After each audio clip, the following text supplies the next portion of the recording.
Hey guys, it's Kira and welcome to Vlogmas number 5. Today is Wednesday the 8th of December, which means that we are officially 1/3 of the way through to my favourite day of the entire year, Christmas Eve, which I just think is the best day ever.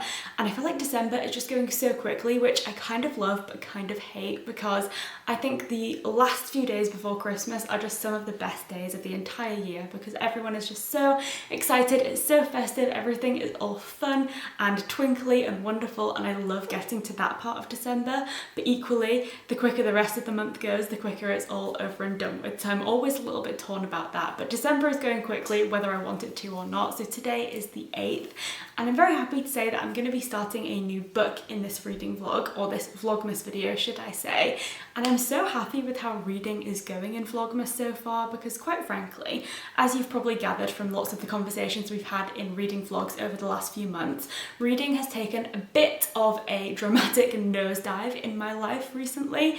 I've just really struggled to find time for it and to prioritise it, and I think last year, with so many lockdowns and not being at work for so much of the year, it meant that reading was like a top priority, and I think I went into this year expecting reading to be as much of a priority, but of course then work started up, life started back again, and reading naturally just couldn't be as much of a focus in my life because there just simply wasn't time for it. And that is just something that I'm like getting used to and trying to figure out like a new way to fit reading into my life regularly and to try and make it a priority, even if that's just reading like a chapter a day or whatever it may be. But when I decided to do Vlogmas, and obviously alongside my full-time job was then deciding to vlog every day and then edit and upload a new video every 2 days, I kind of expected reading to become even less of a frequent occurrence, because I thought, when was I going to fit it in amongst all of that other stuff? But somehow quite the opposite has happened, and I'm so happy about it, because I've really been making an effort to pick up a book a couple of times a day, a little bit before work, maybe at lunchtime, and plenty of reading after work. And for some reason, I don't know if it's like the cold weather and the cozy nights, or the fact that I'm like filming and talking about books every single day rather than just at the weekend, but I've just been finding reading so much more of a priority and something that I'm really looking forward to. So I'm super happy with the amount that I've been reading, and I've already ticked off 2 completed books in Vlogmas so far, which I'm very pleased about. So you saw me finish off a thriller yesterday. I kind of broke up the festivity with a really dark and gritty thriller, and now I'm going straight back to the festive romances with The Holiday Swap by Maggie Knox. This was like the other contender for the book that I wanted to read in yesterday's vlog, but I decided to go for the thriller, break things up, and now I'm heading straight back into Christmas with this one, which I just think has the most gorgeous cover. I love, love, love it. So this is about twins who kind of have a bit of a crisis going on in each of their lives. So they decide to swap places and see if that kind of puts them back on track. There's romance involved, and it just sounds like it's going to be a really fun read. So that's on the agenda for reading. It is of course the morning and it's midweek, so I'm about to go to work. But before I do, I'm going to make some tea and breakfast. So first on the agenda, we have Bird and Blend Tea Advent Calendar, door number 8, which is here. Hoping for something cozy because there is a storm a-brewing outside, and I could really do with something like nice and warming. Okay.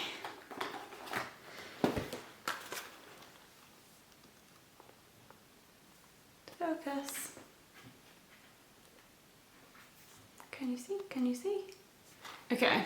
Fireside snuggles. Wow, I could not have predicted that better. Think Snowball, but with a smoky twist. Ooh, this has got Sri Lankan black tea, cacao nibs, cinnamon, desiccated coconut, Chinese lapsang, souchong black tea, and natural flavouring. That sounds incredible. So that I'm very much looking forward to that one. Then on the calendar agenda next, I'm gonna have porridge, but this morning I'm gonna put on some jam. So I'm gonna have like a PB&J porridge. So we also need a jam calendar. Where is number 8? Oh, right over here. Okay. What is this? Framboise. Oh, I've literally no idea what that is.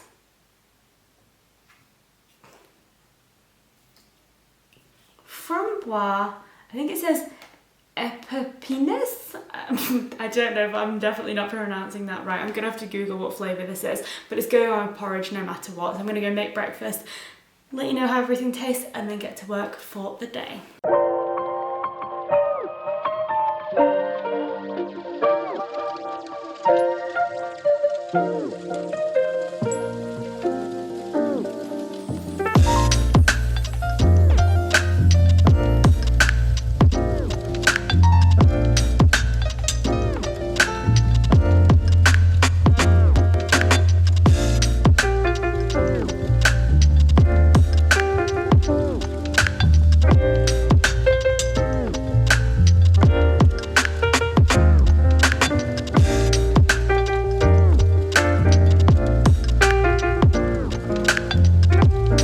So we have our fireside snuggles tea and also my porridge topped with the jam I have now been able to decipher the flavour of with the help of the very handy Google Translate app, so shout out to Google.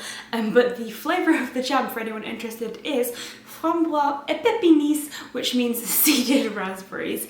My French is way worse than it should be, given that I have a French GCSE, but I have not done any French since finishing my GCSEs, and this makes me feel like I really need to brush up on it, because all of the Bon Maman jams are obviously written in French, but I think the combination of the fact that they're written in French and that they're written in really tiny cursive writing makes it really hard to decipher what some of them are. So thank God for Google Translate. But seeded raspberries with raspberries on top, and also some peanut butter and some cinnamon, and fireside snuggles tea. So it smells so coconutty. I love coconut.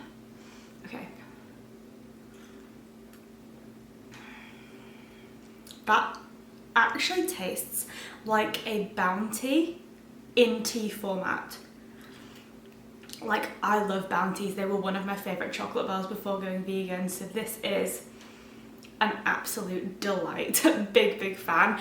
And then onto the jam. Go for a bit that actually has jam on it. That'll be handy.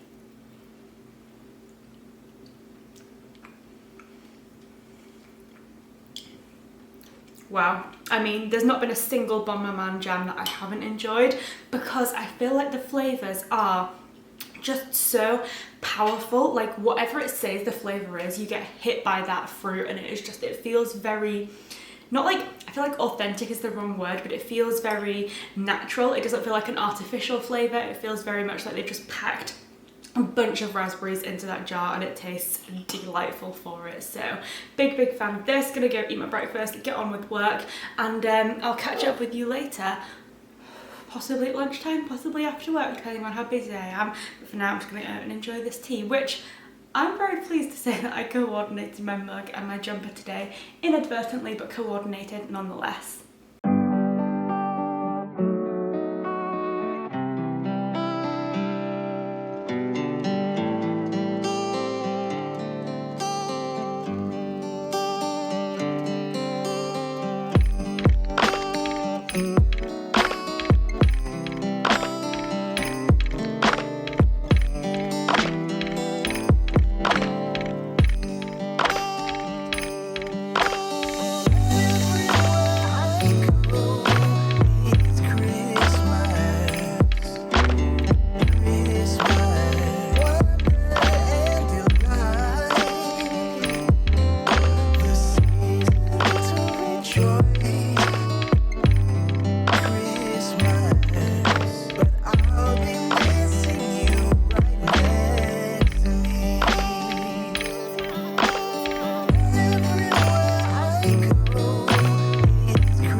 might just be Wednesday, but today I just decided to make myself a little midweek treat for lunch. So I've put myself together some vegan vanilla protein pancakes with some cinnamon apples on top, a little bit of syrup. I've also got some almond butter on the side somewhere, and I think this is going to be glorious. It smells divine and I just cannot wait to dig in. As you can tell, it's like a very stormy day today. I think so the other week we had one called Storm Arwen, and then today I think is Storm Barra. Nothing will beat 2020's Storm Kira, which happened in like February 2020. Shout out to me, it was a wild storm. But yeah, it's a very stormy day, very cold, so this just feels like the perfect warming midweek treat lunch, and I can't wait to dive in. Now of course, because I've made something a little bit jazzier, I don't really have time to do any reading or anything that substantial throughout my lunch break, so instead I think I'm going to watch a Vlogmas video. Now, we all know the terribly sad news that Queen of Vlogmas, Zoe Sugg, isn't doing Vlogmas this year because she is of course on maternity leave. She had her baby in like October, so of course doesn't want to be doing like 25 days of solid filming and editing because that would be absolutely wild with a newborn baby. So that is obviously fine, but it does leave a like Christmas shaped hole in the centre of December because Zoe's Vlogmas, like for lots of people, is just something that I turn to like every December without fail, and I just look forward to it every year. So I'm on the lookout for other creators whose Vlogmases I can love as much as I love Zoe's. One who I watch year round anyway and was really looking forward to her Vlogmas is someone called Grace. Her main channel is called Grackle and she does a lot of like foodie videos on there, and then her vlogging channel is called Extra Grack, and that is where she's doing Vlogmas. Like me, she's doing a 12 days of Vlogmas, so I'm really loving that. But I haven't really found anyone else's Vlogmas to like sink my teeth into, so if any of you guys are like watching someone else's Vlogmas and you would like to recommend them, then please do leave me a comment because I am desperately in need of cozy vlog content at the moment, because I just feel like it's not December without proper Vlogmas. So yeah, I need some, and if you have any, let me know. But got my pancakes, and of course I have my second tea advent calendar of the day. So this one is a very undescriptive one because it is just called Happy Holiday. It smells kind of minty, kind of sweet, but there's not really a super distinct scent that I'm like, ah yes, I can tell what that is. And whereas in the Bird and Blend calendar, they obviously can have like very whimsical names, like today was like, I can't remember what it was, but it was something festive and not really that descriptive of the flavour. But then underneath the flavour title you have the ingredient list, so you kind of get like a rough idea about what it's going to taste like, whereas the English Tea Company ones is just the tea bag and nothing else, so I don't really have anything to go off of in terms of what flavour to expect. So this one looked kind of like a green tea or maybe like a minty one, so I've made this one without milk and we'll see what it tastes like.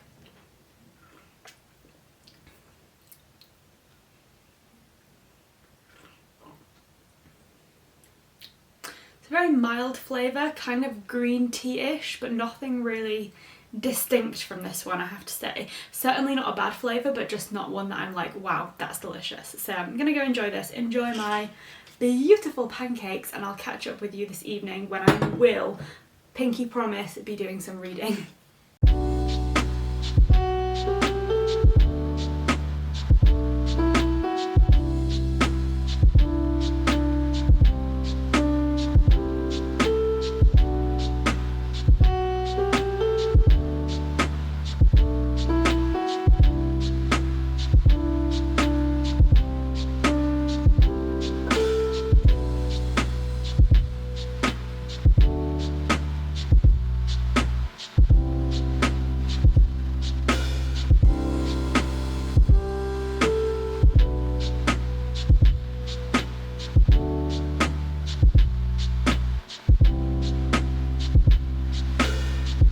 The workday is done, so naturally I am in pyjamas, first of all because it's freezing cold, and second of all because I want to be as cozy as possible for the rest of the evening. We've got dinner in the oven, a very basic dinner tonight. We're just having vegan sausage sandwiches and vegetables, so not the most like thrilling of meals, but one that I am very much looking forward to.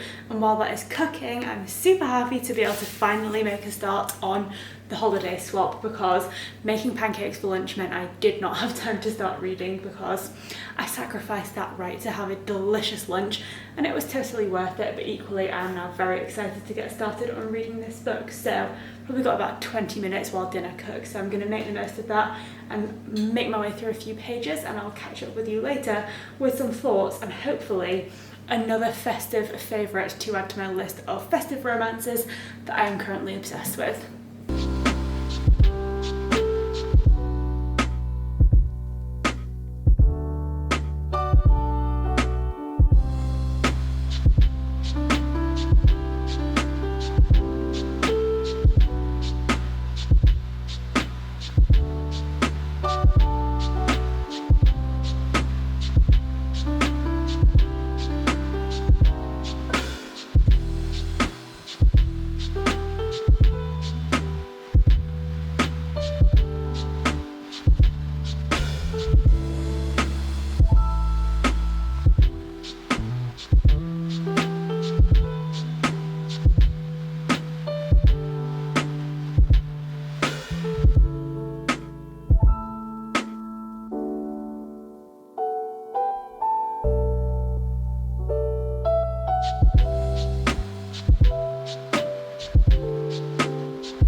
About to call it a night and head to bed, but before I do, I wanted to share a little reading update on the holiday swap, which, as I've already said, has the most spectacular front cover ever.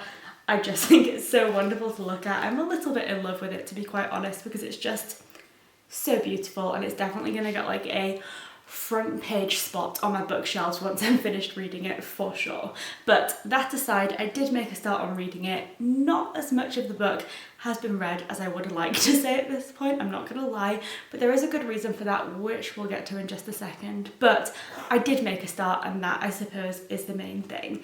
I read about 40 pages, which was only 2 chapters, and this book is dual perspective, so I got 1 chapter from each of the 2 main characters' perspectives, which was a really great way to sort of like intro me into the novel and introduce obviously the 2 most important people to the plot. And I can tell already from this point in, although it's still so close to the beginning, that I am definitely going to love this novel. First and foremost because it just feels like a Hallmark Christmas movie in book format, which, as I've said many a time before, is exactly what I want from my festive romances. I love Hallmark Christmas movies for the exact reason that they are predictable, and that means that you can rely on them for a good time every time. You know that they're really cozy, you know they're heartwarming, you know you're gonna get a happy ending, and that is really nice, especially in the lead up to Christmas. And that is exactly what I'm sort of getting from the vibes of this book so far, and I feel like it's just gonna live up to those Hallmark movie vibes.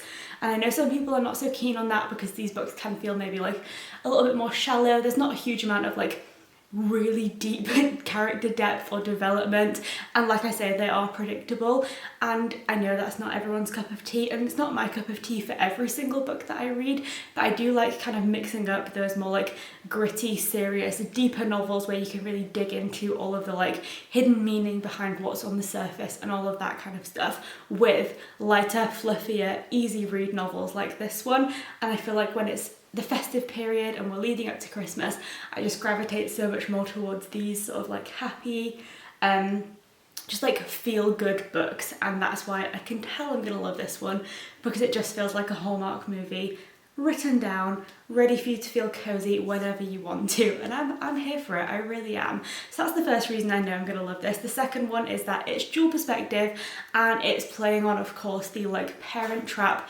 twin swap trope, which I just think is always a good time. So I feel like I haven't actually given a major synopsis of what happens in this book. So in the first 2 chapters that we've had so far, we have one from each twin's perspective. So we have Charlie, who is living in LA, and she is a pastry chef working on the show called Sweet and Salty, I think it's called, and she is one of the 2 co-hosts of this like baking show in America. So she's like living her best life as like a high-flying celebrity chef situation. And then we have her twin sister Cass, who is living in their smaller hometown working at the family bakery. So in both storylines we have these like twin food-focused situations going on. So they're both bakers, they both love food. Food is clearly going to play a big part in the novel, which I love. But then Charlie gets into an accident at work where she has a concussion, and a side effect of that concussion is that she temporarily has lost her sense of taste and smell, which means that she can't do her job properly, and she is currently in a bit of a war with her co-host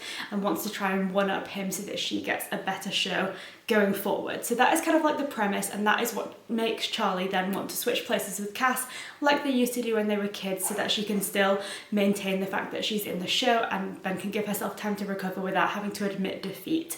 So that is kind of where we're at right now. There's like hints of romance here and there, and I'm sure that is going to blossom as it goes on, but I just think this concept of like twin swap is going to be really fun. And I also like the fact that they're both like into food, like they've got this like commonality, but equally they're like doing it in very different ways. So we have these sisters who get on really well, and I love it when you have like positive sibling relationships in novels, because often twin sisters especially can be like pitted against each other in novels, which I just think is like a shame to do that trope really. So I like that this is like a happy sister relationship, and then we just have this like swapping of lives. So I'm very excited to dive into this further.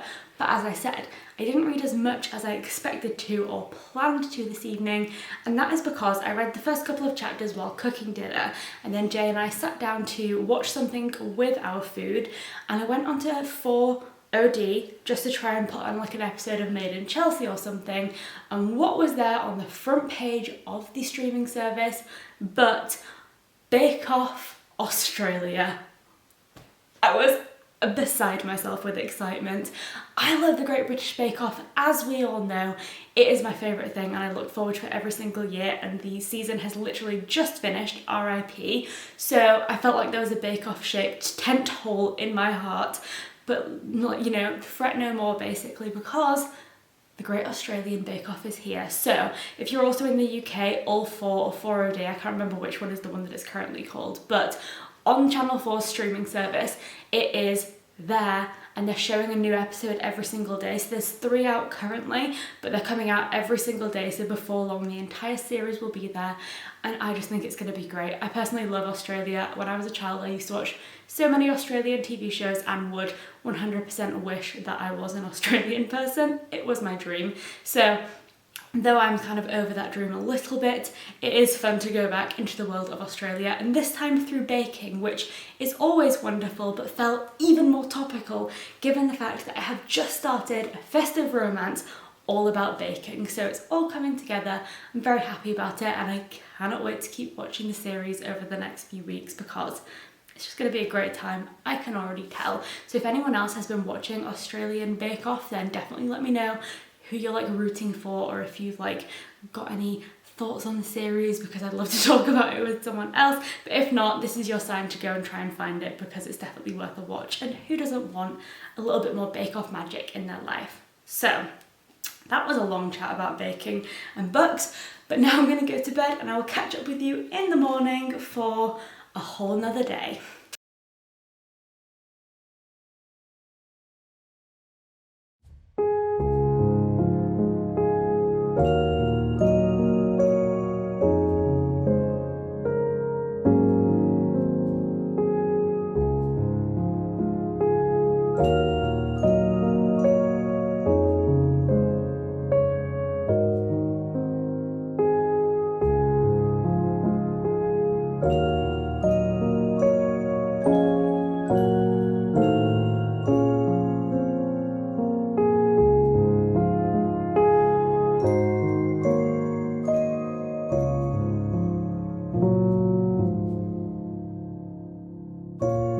Somehow it is now the 9th of December and I genuinely cannot believe how quickly the days seem to just be flying by at the moment. It is a little bit scary, but it is Thursday morning and I'm very happy to say that I've already spent quite a bit of time today doing some reading, and I am now on page 110 of The Holiday Swap, which is exactly a third of the way through this novel.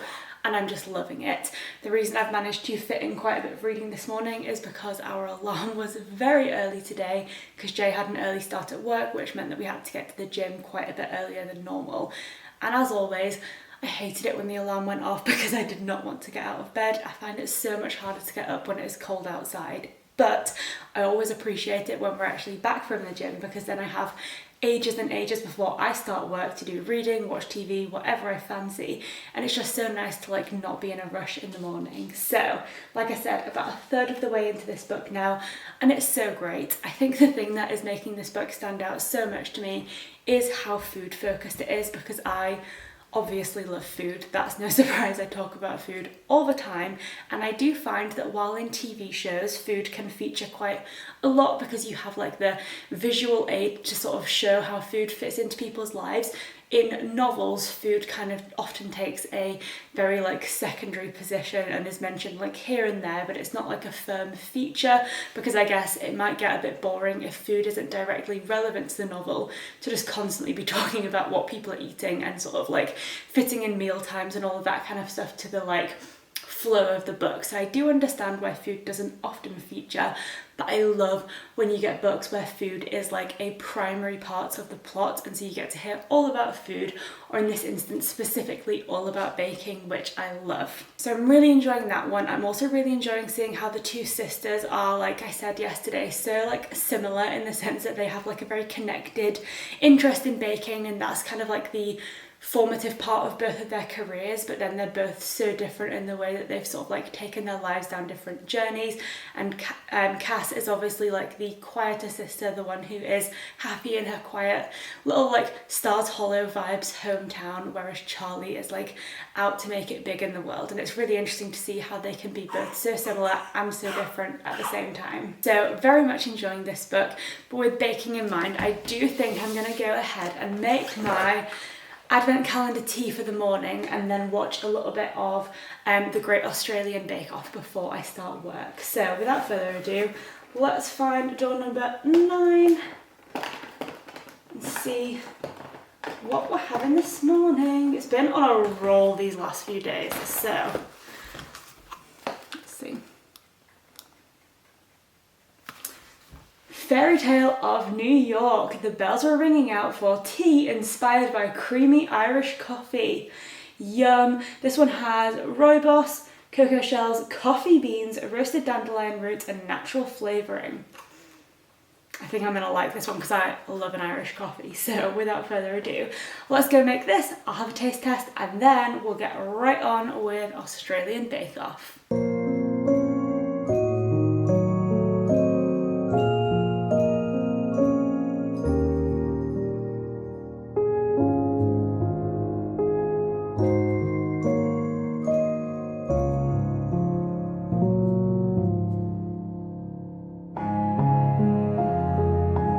Okay, it's actually kind of crazy looking at that ingredient list and then smelling it, and it actually does smell like an Irish coffee. Like, you wouldn't necessarily think that it would have such an authentic smell. And weirdly, the rooibos tea, which in and of itself is nothing like an Irish coffee, I think is kind of adding that like sweetness and almost like a slight whiskey-ish smell that you would like get from the Irish coffee. It's kind of wild. And you can smell the chocolate, you can smell the coffee, of course, because that's kind of a key ingredient. So without further ado, it smells amazing, so let's give it a try. Oh, that's lovely. It's weird because like obviously you don't usually combine tea and coffee together, but it really works here. It's like more refreshing than a coffee would be, because coffee can be quite heavy, but it's also like got a bit more depth and like richness of flavour than a tea would. So it's like a really unique combination, but I'm a big fan. Well, cheers to that, and let's go and watch some Australian Bake Off.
a lunchtime taste test. So from the English tea shop calendar, I got one called Spooky Spice, which unsurprisingly has quite a like gingery spicy smell. I'm hoping that the only heat comes from like a ginger vibe rather than anything like actually genuinely spicy, because as we saw the other day with the bird and blend tea that included peppercorns, I did not cope very well with that. So if it is just ginger, I think I'll like it because I do like ginger teas, but I guess I'll have to try it and find out. It does smell very gingery, which should be quite nice.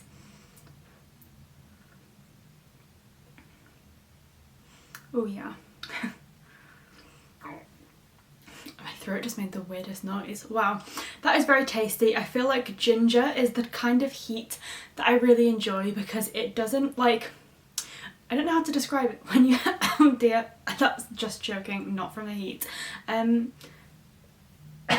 Excuse me. So with like a chili spice, it kind of makes your everything like tingle and it kind of feels like your taste buds go a bit numb, whereas with ginger spice I feel like it literally warms you to your very core but without impeding your ability to like actually appreciate other flavours, if that makes sense. So that's kind of where my like appreciation for spice lies. So ginger I enjoy, and this is tasty.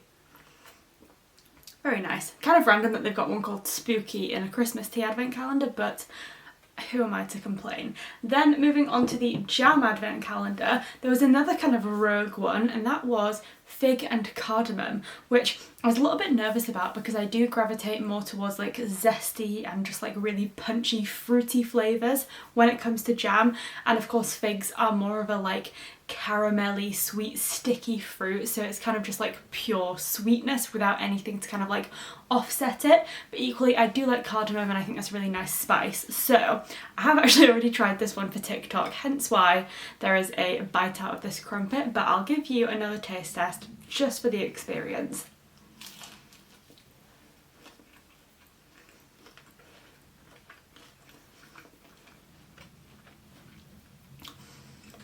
I think the cardamom really works well in this one because it kind of brings out the layers of fig flavours to kind of stop it from being just like pure sweetness. It's certainly a nice flavour, but definitely not one that I would buy myself because, like I say, I just prefer super fruity ones rather than like super sweet ones. I mean, jam is always going to be sweet, but I think like a raspberry, for example, is like a sweet and tangy combination, or the same with like an orange marmalade, whereas this is just like pure sugar, but tasty sugar nonetheless, and I'm definitely going to enjoy the rest of this crumpet. So it's lunchtime. As per usual, I've spent way too long making lunch and filming all the different shots to actually give myself any time to do anything at lunch, so I'm just going to quickly eat, get on with work, and then I'll catch up with you later. And just as a reminder, Thursdays are my last day of the work week, so once I finish work today, it's time for the weekend to start so we can relax and do some reading.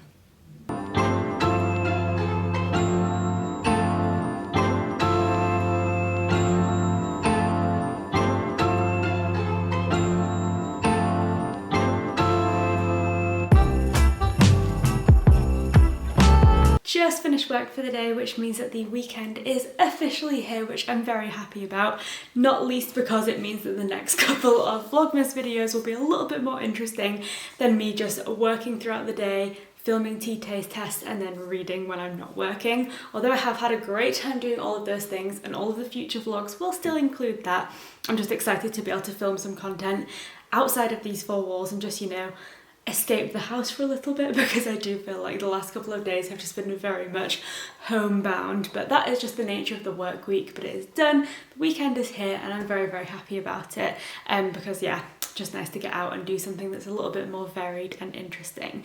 But that's not to say that I haven't had a great couple of days, because I've just done a little bit more reading of the holiday swap and I am loving it. I'm now, I'd say, about halfway through into the book. I'm on page 159, so about halfway through, and I'm really, really liking it. I do just think in every single case where you have a dual perspective narrative, it just keeps the plot going so much faster. And I actually happened to flip to the back page where of course you have like the description of the author, and I had not realised that Maggie Knox is not an actual author. Maggie Knox is like the pen name of a writing duo. So And that was an interesting revelation, so I'm assuming that, you know, each one of the two authors writes one of the two twin perspectives, which definitely shines a bit more of an interesting light on the way that they sort of like capture that similarity and also like a very distinct sense of individuality in these twins. And I think the fact that they're written by different people is testament to like how well they've captured that like sense of connectivity, but also been able to really craft individual stories and individual personalities. And I just think it's working really well and adds like a bit of a different vibe to each of the two storylines. So very much enjoying that, and I thought it was just a fun little revelation, because I feel like so often there are like author duos and like writing pairs that you just don't know about because the names on the book covers make it sound like it's just one person. So that was an interesting little fact find, and just in general really liking it. Loving the food, of course, although the combination of the food in this one and then the food in Bake Off Australia is just keeping me so distracted, and it makes me just want to like go to culinary school or be on Bake Off or do something crazy like that, because it just sounds like so much fun. So, you know, who knows, maybe one day, but for now I guess I will just live vicariously through the Bake Off contestants and through Cass and Charlie in this novel, which is just, it's keeping me going throughout the festive season. But with that in mind, I'm definitely planning to do some baking this weekend. Haven't done any festive baking yet, but this book has inspired me to no end that I definitely need to do some baking. Now, although I'm gushing about this novel, one thing I will say is that at the part that I'm at right now, it does start to feel a little bit formulaic, which I think can be the case in dual perspective narratives, where there is a definite, I guess, like attempt to keep the two narratives moving on the same trajectory. So in terms of like the fact that both twins are switching places, obviously that is a similarity point, but then like there are certain other things where it's like it just loses a sense of reality when things are happening at basically the exact same time for each twin. So whether that's them getting into a bit of trouble or having a bit of a drama or kind of forgetting that they're meant to be pretending to be someone else or coming into a section of romance, it just seems like the chapters mirror each other maybe a little bit too closely for my liking, because although, like I said earlier, I'm not going into this novel expecting it to be like this incredible like portrayal of realism or anything like that, but equally I do think when there's like a very like mirrored sense between the two perspectives, it does just become like a little bit repetitive. But that is only like a tiny critique, because really on the whole I'm really enjoying it and finding it to be a fun, festive and just like easy to get through read. So very much enjoying it, but I do think I'm going to finish up here because the evening is all whoa words, that's exactly why I need to finish up here, because I'm so tired right now and it feels like the evening has like finished before it's even started. But I'm gonna get a great night's sleep and then wake up tomorrow ready to take on the weekend and be a little bit more interesting and energetic. But thank you so much for watching. I hope you've enjoyed hearing my thoughts on the holiday swap so far, and I'll be finishing this one in the next one. See you next time.